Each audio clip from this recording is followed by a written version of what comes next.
किसी छोटे से गांव में एक किसान रहता था। नाम था शंकर। सीधा सादा, भोला भाला, गरीब आदमी, अपने काम से काम रखने वाला, ना किसी से लेना ना किसी को देना। खाना मिल गया तो खा लिया, नहीं मिला तो बस एक लोटा पानी पिया, राम का नाम लिया और सो गया। लेकिन एक कमजोरी थी शंकर की, मेहमान को कभी खाली पेट न जाने देता। और अगर मेहमान कोई साधु महात्मा निकल पड़े तो फिर तो वो अपना पेट काट कर भी उनका ध्यान रखता।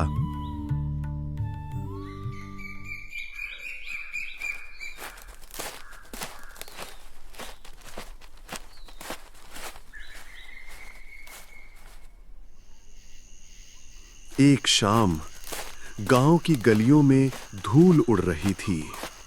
उसी वक्त एक महात्मा आ पहुंचे। चेहरे पर तेज, आंखों में गंभीर चमक, पीले रंग का पीतांबर तन पर, जटाजूट सिर पर, हाथ में चमकता पीतल का कमंडल, पैरों में खड़ाओं की खटक और आंखों पर बड़े बड़े मोटे शीशे वाला चश्मा। दिखने में बिल्कुल वैसा रूप जैसे बड़े बड़े राजाओं के महलों में रहने वाले साधु, जो हवा गाड़ियों में बैठकर मंदिर जाते हैं, सुबह शाम योग करते हैं और राजसी थालियों में लजीज भोजन करते हैं। अरे महाराज, कृपया अंदर आइए।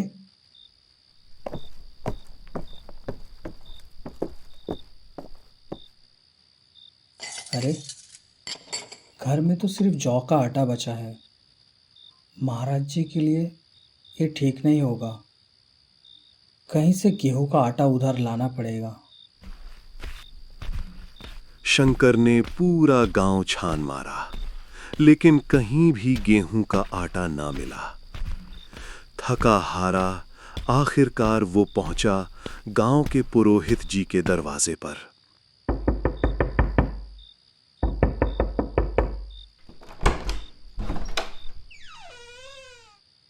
पंडित जी, मैं शंकर हूँ। घर में एक महात्मा आया है, थोड़ा गेहूं मिल सकता है? हाँ हाँ, ले जा। 1.25 सेर गेहूं ले जा, बाद में दे देना।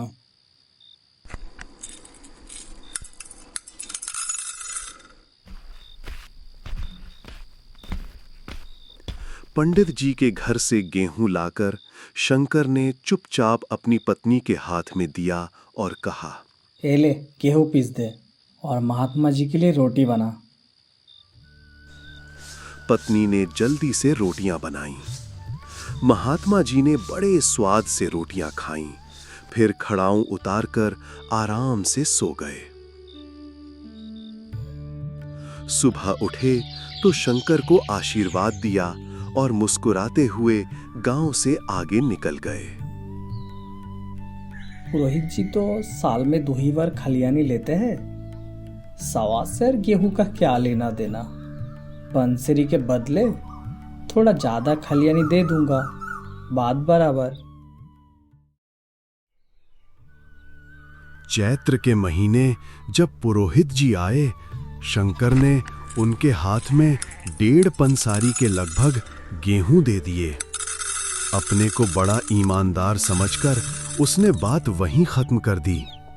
पुरोहित जी ने भी फिर कभी दोबारा नहीं मांगा।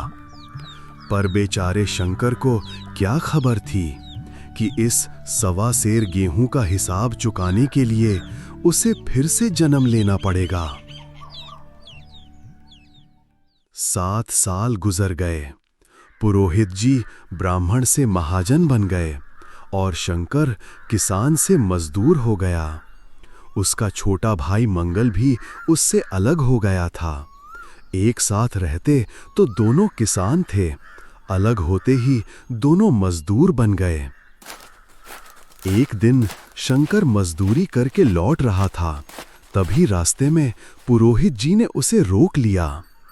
शंकर, कल आके अपने बीज बैंक का हिसाब कर ले। तेरे यहाँ 5.5 मन गेहूं कब से बाकी पड़े हैं और तू देने का नाम नहीं ले रहा। क्या हजम करने का इरादा है क्या? 5.5 मन? पंडित जी, मैंने आपसे कब इतना गेहूं लिया था? इसी नियत का तो फल भोग रहे हो। आज रोटी तक नसीब नहीं होती। पर मैंने तो कई बार खलियानी में सेर 2-2 सेर दिया है आपको। जो दिया होगा खलियानी में दिया होगा, उसका कोई हिसाब नहीं।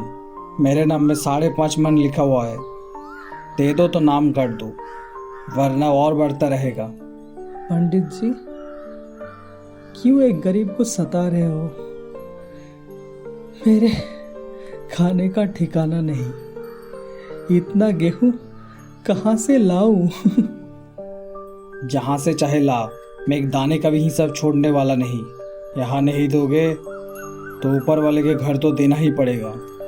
शंकर सुन के सन रह गया।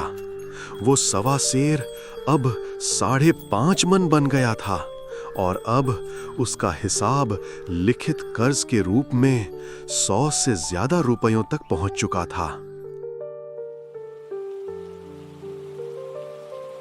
कर्ज चुकाने के लिए शंकर ने साल भर तक दिन रात मजदूरी की, तंबाकू छोड़ दी, नए कपड़े लेना छोड़ दिया, खुद कभी कभी सिर्फ पानी पीकर सो जाता।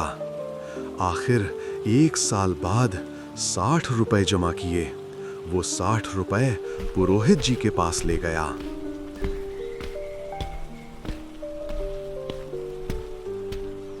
पंडित जी, ये लीजिए 60 रुपए। बाकी 15 भी जल्दी दे दूंगा। किसी से उधार लिया क्या? नहीं महाराज, आपके आशीर्वाद से अच्छी मजदूरी मिली। लेकिन ये तो 60 ही हुए ना? हाँ महाराज, अभी ये ले लीजिए, बाकी 2-3 महीने में ला दूंगा। उधर तभी खत्म होगा जब एक एक पैसा चुका दोगे। जा, मेरे 15 रुपए और लेके रख। शंकर ने पूरा गांव छान मारा, पर किसी ने रुपये नहीं दिए।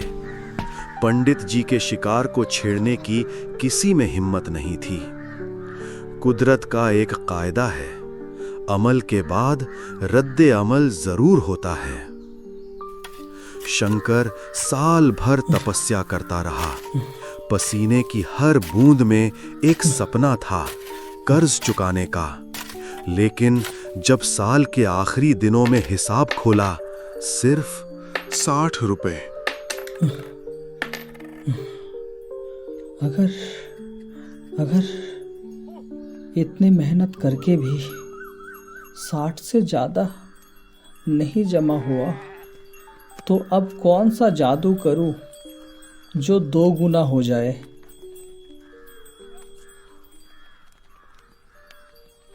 और इस तरह 3 साल गुजर गए। भगवान। पंडित जी एक बार भी तकाजा करने नहीं आए। वो एक होशियार शिकारी की तरह अपना निशाना सही वक्त पर लगाना चाहते थे। शिकार को पहले से भड़का देना उनका तरीका कभी नहीं रहा। और फिर एक दिन पंडित जी ने शंकर को बुलाया। हिसाब खोला, सिर्फ 60 रुपए जमा थे, पर मिन्हा करने के बाद भी शंकर के सिर पर 120 रुपए का बोझ था। इतने तो शायद अगले जन्म में दे पाऊंगा, इस जन्म में तो मुमकिन नहीं। मैं इसी जन्म में लूंगा, असल ना सही सूद तो देना पड़ेगा। एक बैल है, ले लीजिए। एक झोपड़ी है, ले लीजिए। और मेरे पास रखा क्या है? कुछ नहीं है तो तुम तो हो ना। सूद में तुम मेरे यहाँ काम किया करो। आधा सेर जौ रोज चरवान के लिए, साल में कंबल और एक सालू का। और क्या चाहिए? महाराज, ये तो जन्म भर की गुलामी हुई। गुलामी समझो या मजूरी, मैं अपने रुपए भराए बिना तुम्हें नहीं छोड़ूंगा। तुम भागोगे तो तुम्हारा लड़का।